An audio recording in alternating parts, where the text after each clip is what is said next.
నితిన్ ఎల్లమ్మ నుండి ఎగ్జిట్ ఇచ్చాడా? ఇక బలగం వేణు మరో హీరోని వెతుక్కోవాల్సిందేనా? ఇప్పటికే పట్టాలెక్కడానికి ఆపసోపాలు పడుతున్న ఎల్లమ్మ కష్టాలు ఇప్పట్లో తీరేలా కనిపించట్లేదు. మొన్న నాని, నిన్న నితిన్, మరి నేడు ఎవరు? బలగం కుటుంబ బంధాల నేపథ్యంలో వచ్చిన ఈ సినిమా ఊరు వాడలని ఎలా కదిలించిందో మనందరికీ తెలిసిందే.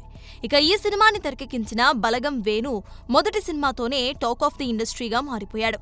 ఇంకేం అదే జోష్లో సరికొత్తగా అంటూ నాని హీరోగా ఎల్లమ్మని ప్లాన్ చేశాడు. అక్కడిదాకా అంతా బాగానే ఉంది.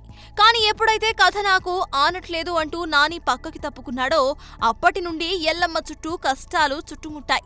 దిల్ రాజు వంటి స్టార్ ప్రొడ్యూసర్ ఈ సినిమా వెనకాల ఉన్న సరైన హీరోని పట్టుకోకపోవడం గమనార్హం. ఇక నితిన్ ఎల్లమ్మకి ఫిక్స్ అయ్యాడని హీరోయిన్ ని ఫిక్స్ చేసుకుని సెట్స్ పైకి వెళ్లటమే తరువాయి అనుకున్న ఎల్లమ్మకి తమ్ముడి రూపంలో గట్టి షాక్ తగిలినట్టే కనిపిస్తుంది.